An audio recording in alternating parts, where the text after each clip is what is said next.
Change ಮಾಡಿಸ್ತೀವಿ sir, ಎಲ್ಲ ಒಂದೊಂದು ಸ್ಕ್ರೀನಲ್ಲೂ ಎಕ್ಸ್ಟ್ರಾ ಮಾಡಿ ಅಂತ ಹೇಳಿದರೆ ಅವ್ರು ಕೇಳ್ತಾ ಇರೋದು ಪ್ರೈಮ್ ಟೈಮ್ ಬೇಕು ಅಂತ. ಪ್ರೈಮ್ ಟೈಮ್ ಪ್ಲಸ್ ಎಕ್ಸ್ಟ್ರಾ ಹೇಳಿದ್ವಿ. ನಾನು ಟ್ರೈ ಮಾಡಿ ಒಂದು ಹಾಫ್ ಅನ್ ಅವರ್ ತಿಳಿಸ್ತು ಅಂತ ಹೇಳಿದರೆ ಇವಳೇ ಹೇಳ್ತಾರೆ. ಖಂಡಿತ ಆಗುತ್ತೆ. ನಾನು ಏನಿಲ್ಲ, ನಾನು ಹೇಳ್ತಿರೋದು ಓಕೆ. ಈಗ ಓಕೆ, ಇಷ್ಟು ವರ್ಷ ಆಯ್ತು, ನನ್ನ ತಂದೆದು ಒಂದು ರೆಕಗ್ನಿಷನ್ ಇದೆ, ಇವತ್ತು ನಂದು ಒಂದು ರೆಕಗ್ನಿಷನ್ ಇದೆ, ನಂದು ಒಂದು ಫ್ಯಾನ್ ಬಂದಿದೆ, ಎಲ್ಲ ಆಯಿತು.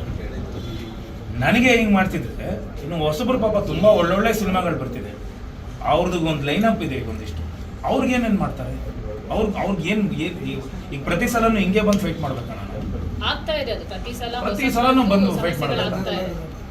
ಅಧ್ಯಕ್ಷ, ಇದರ ಜೊತೆಗೆ ಕನ್ನಡದ ಒಳ್ಳೆ ಸಿನಿಮಾಗಳನ್ನ ಗೆಲ್ಲಿಸಿಕೊಳ್ಳುವಂಥದ್ದು ನಿಟ್ಟಿನಲ್ಲಿ ಕನ್ನಡದ ಕಲಾವಿದರು ಮತ್ತು ಇಂಡಸ್ಟ್ರಿಯ ಒಗ್ಗಟ್ಟು ಕೂಡ ಕಡಿಮೆ ಇದೆ ಅಂತ ಇಲ್ಲ ಸರ್, ಇಂಡಸ್ಟ್ರಿ ಒಗ್ಗಟ್ಟಿಲ್ಲ ಅನ್ನೋದು ಒಂದು ಕಡೆ. ಇಂಡಸ್ಟ್ರಿ ಯಾವತ್ತೂ ಒಗ್ಗಟ್ಟು ಇದ್ದೇ ಇದೆ. ಕೆಲವು ಕಡೆ ಎಲ್ಲೋ ಇಂಥ ಒಗ್ಗಟ್ಟುಗಳಾಗತ್ತೆ. ಫಿಲಂ ಚೇಂಬರ್ ಜಾಸ್ತಿ ಮುತುವರ್ಜಿ ವಹಿಸಬೇಕು ಅನ್ಸುತ್ತೆ ಸರ್ ಇಂಥ ವಿಚಾರ. ಏನು ಮಾಡಬೇಕಾಗಿದೆ ಎಲ್ಲರೂ ಸ್ಪಂದಿಸ್ತಾ ಇದ್ದೀವಿ ಮೇಡಮ್. ಈಗ ಇವ್ರು ಬಂದಿದ್ದ ತಕ್ಷಣ 5 ನಿಮಿಷನೂ ನಾವು ಲೇಟ್ ಮಾಡಿಲ್ಲ. ಕೇಳಿ ಅವರು ಡೈರೆಕ್ಟರ್ ಇದ್ರ ಜೊತೆಲಿ ಇಮಿಡಿಯೇಟಾಗಿ ಅವ್ರಿಗೆ ಫೋನ್ ಮಾಡಿದೆ, ಏನಪ್ಪ ಹಿಂಗೆ ಮಾಡ್ತಾ ಇದೆ ಅಂತ ಕೇಳಿದ್ವಿ. ಇಮಿಡಿಯೇಟಾಗಿ ನಾವು ಯಾವುದೇ ರೀತಿ ಸ್ಪಂದಿಸೇ ಇಲ್ಲ. ಯಾವುದಾದ್ರು ವಿಷಯ ಬಂದಾಗ ಸ್ಪಂದಿಸ್ತಾ ಇದ್ದೀವಿ. ಅದೇನಿಲ್ಲ, ಒಗ್ಗಟ್ಟು ಕೊಡ್ತೇನೆ ಇಲ್ಲ. ಕೆಲವು ಇವಾಗಲೇ ನೀವೇ ಹೇಳಿದ್ರಲ್ಲ, ಇವರು ಹೇಳಿದ್ರು ಸೀಸೆ ಅದು ಇದಂತೇಳಿ. ಆದ್ರೆ ಆ ಪರಿಧಿಗೆ ಹೋಗ್ತೇನೆ ನಾವು ನಮ್ಮ ಕೈಲಾಗೋದೆಲ್ಲ ಮಾಡ್ತಾ ಇದ್ವಿ. ಅಲ್ಲ, ನಾನು ಅದೊಂದೇ ಕೇಳ್ತಿರೋದು, ಹಿಂದಿಗೆ 7 ಶೋ ಕೊಟ್ಬಿಟ್ಟು ನಮ್ಗೆ ಯಾಕೆ ಕೊಟ್ಟಿಲ್ಲ ಅನ್ನೋದು ಅದೊಂದು ನಮಗೆ ಸಾಧ್ಯತೆ ಇದೆಯಾ ನಿಮ್ಗೆಲ್ಲ? ಫೈನಲಿ ಸರಿ ಹೋಗ್ಬೋದಂತ ನಂಬಿಕೆ ಇದೆಯಾ ಸರ್ ಫೈನಲಿ ಅಂತ ಮಾತಾಡಿರೋ ಬಿಟ್ಟಿರೋದು? ಸರ್, ನಾವು ಮಹಾರಾಷ್ಟ್ರಲ್ಲಿ ಇದ್ವಾ ಅಥವಾ ಕರ್ನಾಟಕದಲ್ಲಿ ಇದ್ವಾ ಅಂತ ಕೇಳಿದ್ರು. ಒಳ್ಳೆ ಪ್ರಶ್ನೆ ಕೇಳಿದ್ರು. ನಮಗೂ ಎಲ್ಲೋ ಆ ಥರ ಎಲ್ಲಿದ್ವಪ್ಪ ಅನ್ನೋದು ನಾವು ಮುಟ್ಟು ನೋಡ್ಕೋಬೇಕಾಗುತ್ತೆ ಇಂಥ ಕ್ವಶನ್ ಕೇಳಿದಾಗ. ಅಲ್ಲ ಸರ್, ನಾವು ಯಾವತ್ತೂ ಪರವಾಗೇ ಇದ್ದೀವಿ ಸರ್. ಅಲ್ಲ, ನೀವು ಕಾಲ್ ಮಾಡಿದಾಗ ನಿಮ್ಮ ರೆಸ್ಪಾನ್ಸೇ ಸರಿಯಾಗಿ ಮಾಡ್ತಾ ಇಲ್ಲ ಅವರು. ಈಗ ಸ್ವಿಚ್ ಆಫ್ ಮಾಡ್ಕೊಬೇಡ್ರಿ ಇಮಿಡಿಯೇಟ್ ಆಗಿ.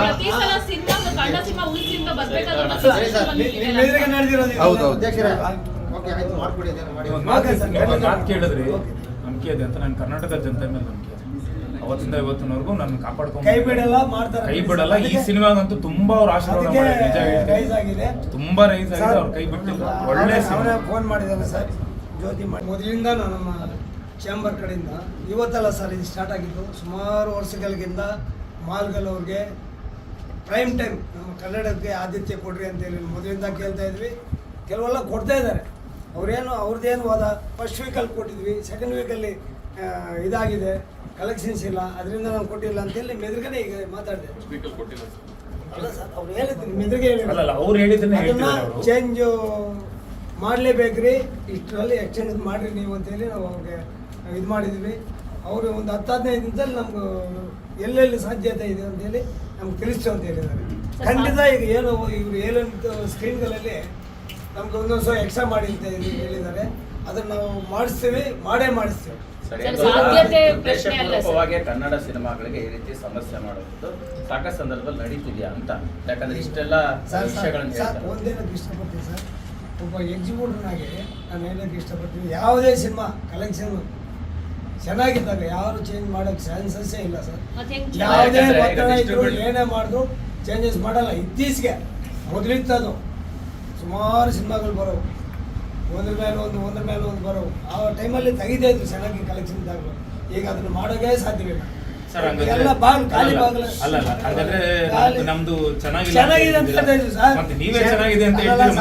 ಚೆನ್ನಾಗಿರೋದ್ರಿಂದ ನಾವು ಆಗ್ಲೇಬೇಕಂತ ಹೇಳಿ ಅವರು ಒತ್ತಡ ತರ್ತಾ ಇದ್ವಿ, ಗಲಾಟೆನೂ ಮಾಡ್ತಾ ಇದ್ವಿ, ಮೆದುಗನೆ ಮಾತಾಡಿದ್ವಿ. ಹೌದು, ಅಲ್ಲರಿ ಎಲ್ಲ ಸಿನಿಮಾಗಳಿಗೆ ನಾವು ಸಪೋರ್ಟ್ ಮಾಡಲ್ಲ. ಇಂಥ ಸಿನಿಮಾಗಳಿಗೆ ಯಾಕೆ ಏನು ಇದಾಗಿದ್ರು ಅಂತ ನಾನು ಕೇಳಿದ್ದೀನಿ. ಸರ್, ಈಗ ಪ್ರತಿ ಬಾರಿ ಕನ್ನಡ ಅಂತ ಬಂದಾಗ ಒಂದು ಹೋರಾಟ ನಡೆಯುತ್ತೆ. ಕನ್ನಡ ಅಂತಾಗ ಒಂದು ಕನ್ನಡ ಪರ ರಕ್ಷಣಾ ವೇದಿಕೆಗಳ ಒಂದು ಹೋರಾಟ ನಡೆಯುತ್ತೆ. ಬಟ್ ಕನ್ನಡ ಅಂತ ಬಂದಾಗ ಕನ್ನಡ ಸಿನಿಮಾದ ಕಲೆಕ್ಷನ್ಸ್ ವೈಸ್ ಆಗಲಿ ಅಥವಾ ವ್ಯೂಸ್ ವೈಸ್ ಆಗಲಿ ಚೆನ್ನಾಗಿರ್ಬೇಕಾದ್ರೆ ಡಿಸ್ಟ್ರಿಬ್ಯೂಟರ್ಗಳು ಇದಕ್ಕೆ ಸಪೋರ್ಟ್ ನಿಲ್ತಾ ಇಲ್ಲ ಅನ್ನುವಂಥದ್ದು ಒಂದು ವಾದ ಅವ್ರದ್ದು. ಡಿಸ್ಟ್ರಿಬ್ಯೂಟರ್ಗಳಲ್ಲ, ಎಕ್ಸಿಬ್ಯೂಟರ್ಗಳು ನಿಲ್ತಾ ಇಲ್ಲ ಅಂತ ಅವ್ರ ವಾದ ಇದೆ. ಬಟ್ ಖಂಡಿತ ಈ ಸಿನಿಮಾ ಆಗೇನಿಲ್ಲ. ಚೆನ್ನಾಗಿ ಇರೋ ಮೂವಿಗೆ ಯಾರೂ ಒಂದು ಸಿಂಗಲ್ ಸ್ಕ್ರೀನಲ್ಲಿ ತೆಗೆದಿಲ್ಲ. ಕೇಳಿಬೇಕಾದ್ರೆ ಚೆನ್ನಾಗಿದೆ, ಬೇರೆ ಮೂವಿ ಓಡ್ತಾನೆ ಇಲ್ವಲ್ಲ ಸರ್. ಸಿಂಗಲ್ ಸ್ಕ್ರೀನ್ ಅಲ್ಲ ಸರ್, ಫ್ಯಾಮಿಲಿ ಬರ್ತಿದೆ ಸರ್ ಆಡಿಯನ್ಸ್. ಈ ಫ್ಯಾಮಿಲಿ ಬರ್ತಿರೋ ಆಡಿಯನ್ಸ್ ಎಲ್ಲ ಪ್ರಿಫರೆನ್ಸ್ ಏನು ಅಂದ್ರೆ ಪ್ರಾಮುಖ್ಯತೆ ಫಸ್ಟ್ ಅವ್ರಿಗೇನು ಮಾಲ್ ಅಲ್ಲಿ ಕುತ್ಕೊಳ್ಳೋಣ, ಸಿಂಗಲ್ ಸ್ಕ್ರೀನ್ ಗಲಾಟೆ ಜಾಸ್ತಿ ಇರುತ್ತೆ. ಆಮೇಲೆ ಆಕ್ಷನ್ ಇರೋ ನಂದು ಒಂದು ಸ್ಟಾಪ್ ಇದೆ, ಆಕ್ಷನ್ನು ಇರೋದ್ರಿಂದ ಹುಡುಗರು ಎಲ್ಲ ಗಲಾಟೆ ಮಾಡ್ತಿರ್ತಾರೆ. ಓಕೆ ಆಯ್ತು, ಫ್ಯಾಮಿಲಿ ಬಂದಾಗ ಮಾಲ್ ಕೂತ್ಕೊಳ್ಳೋಣ, ಅಲ್ಲೇ ನಿಮ್ಗೆಲ್ಲ ಊಟ ತಿಂಡಿ ಎಲ್ಲ ಸಿಗುತ್ತೆ, ಒಂಥರ ಅವ್ರಿಗೊಂಥರ ಸೆಕ್ಯೂರಿಟಿ ಇರುತ್ತೆ ಅಂತ. ಮಾಲ್ಗಳಿಗೆ ಹೋಗ್ಬೇಕು ಅಂದಾಗ ಮಾಲ್ ಶೋ ಇಟ್ಟಿಲ್ಲ. ಸ್ವಾದಿಷ್ಟತೆಯ ಸ್ವಾದ, ತಾಜಾತನದ ಆಹ್ಲಾದ, ಉತ್ತಮ ಆರೋಗ್ಯ ಮತ್ತು ಹೆಚ್ಚಿನ ರೋಗ ನಿರೋಧಕ ಶಕ್ತಿಯ ವೃದ್ಧಿಗೆ ಈಗ ನಿಮಗೆ ಸಿಗುತ್ತಿದೆ ಉತ್ತಮ ಗುಣಮಟ್ಟದ ಪೌಷ್ಟಿಕಾಂಶ Shri Vaidik millet health mix. ಇದು ಸಿರಿಧಾನ್ಯಗಳ ಸಂಪತ್ತು.